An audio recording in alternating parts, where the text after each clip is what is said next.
Hello. A massive warm welcome to all our learners out there. Yes, welcome everyone. So glad you're here. Whether you are currently stuck in gridlock traffic, or maybe hiding in the break room for a quick moment of sanity. Or just walking the dog. Exactly. Taking 20 minutes to reclaim your brain while walking the dog. We are genuinely, truly glad you're here. It's great to have you with us. We know that attention is the absolute scarcest currency in the modern world, right?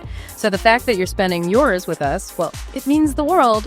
Let's make it worth your while. It is always a privilege to be here. And today, we are heading to a place that, quite frankly, creates a bit of a cognitive dissonance. Oh, totally. You look at it and your brain just sort of rejects the information that says, that's not real, that's a painting. It really does. We are going to Greece, but I need everyone to delete their mental image of Greece right now. Yeah, wipe the slate clean. Forget the white villas of Santorini, forget the blue domes, forget the island hopping. We are going inland. Deep inland. Right, to the plain of Thessaly, to a place called Meteora. And for the learners who haven't Googled this yet, I need you to visualize something very specific. Picture a completely flat, lush, green valley. It's agricultural, very horizontal, looks like, standard farmland. Just flat, green fields. Right. And then, without any foothills, without any warning boom. Boom! Massive, dark, vertical pillars of rock shooting 400 meters straight into the sky. It looks like a forest of stone, or like the backdrop of a high-budget fantasy novel. It really does. Actually, for the film buffs out there, you might recognize it. This is exactly where Roger Moore was hanging off a cliff, and for your eyes only. Though, as we'll get into, James Bond had a stunt double. True. The people who actually conquered these rocks centuries ago didn't have stunt doubles. They needed ropes initially. And that is the mission for today's deep dive. We need to answer 3 big questions that explain this impossible landscape. The geology, the history, and the practical travel side. Exactly. First, the geology. How does a flat valley suddenly sprout giant stone towers? Second, the history. Why on earth did monks decide to live on top of them, and how did they get up there without helicopters? A very good question. And third, the practical side. If we go there today, what do we need to know to survive the experience? It is a perfect intersection of extreme geology, spiritual endurance, and modern adventure. So let's start with the ground beneath our feet, or rather the rock towering over our heads. Let's do it. When I look at high-res photos of Meteora, the texture looks weird. It doesn't look like sharp granite like the Alps or the Rockies. No, it doesn't. It looks lumpy, like melting wax or a giant termite mound. That lumpy texture is the biggest clue to the mystery. To understand Meteora, we have to rewind the clock. How far back? About 50 to 60 million years. Yeah. And we aren't standing in a valley, we are swimming. Wait, swimming? We are underwater. This entire region was the seabed of the ancient Tethys Ocean. Okay, hold on. So these pillars, which are currently soaring hundreds of meters in the air, started their life at the bottom of the sea. Exactly. And this is the key insight for the geology section. Meteora is technically a prehistoric river delta. A river delta? Right. Imagine a massive river flowing for millions of years, dumping stones, sand, mud, and gravel into a deep underwater basin. We are talking over a kilometer deep. So it's essentially a massive pile of debris, just layers and layers of river trash. A pile of debris that got highly pressurized. Over eons, the limestone in the water dissolved and acted as a glue.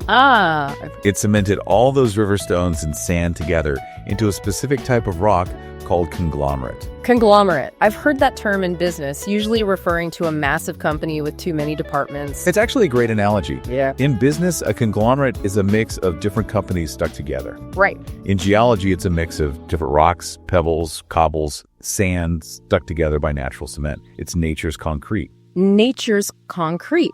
That completely explains the texture. It's not one solid piece of stone. It's millions of little stones glued together. Precisely. But how did it get from the bottom of the ocean to being a tower in the sky? Because right now, it's nowhere near the water. Tectonics. Tectonics. About 11 million years ago, during the Miocene period, the tectonic plates shifted violently. The seabed was pushed upward. Wow. The water drained away through what is now the Tempe Valley, leaving this massive block of concrete exposed to the elements. And then the sculpting begins. Right. Wind, rain, and earthquakes started carving it. Okay. But here is why there are pillars, and not just a giant blob. Why? Conglomerate erodes vertically. The water finds cracks, widens them, and washes away the softer material, isolating these hard, cemented pillars. It completely recontextualizes the view. When you stand at the bottom of Meteora looking up, you are literally staring at the bottom of a prehistoric ocean that has been shoved into the clouds. It's a reminder of how fluid the Earth's surface really is, if you give it enough time. It forces you to think in millions of years, not decades. Which brings us to the humans, who definitely do not think in millions of years. Well, we don't. Because if I see a 400-meter vertical rock pillar with smooth sides, my first instinct is usually, wow, pretty. Sure. My second instinct is rarely, I should climb that and live on the summit forever. And yet, that is the human impulse for transcendence. But here is the nuance that people often miss. It didn't start with the big monasteries. It didn't. No, you don't just wake up one day and build a cathedral on a needle of rock. Right, it was an evolution. Precisely. In the 10th century, the first people to conquer these rocks were hermits, ascetics. Fellow guys. Yes. And they weren't building on top, they were living inside the rock. Inside, like birds. Like swallows. They climbed up to natural hollows and caves in the sheer cliff faces. How did they even get up there? They used basic scaffolding and nets to get up there, and then they just stayed. They wanted absolute isolation to pray. That is intense dedication. I mean, I struggled to stay off my phone for an hour. Living in a hole in a cliff face 300 meters up is a entirely different level of focus. It was the ultimate withdrawal from the world. But humans are social creatures, even the antisocial ones. Yeah.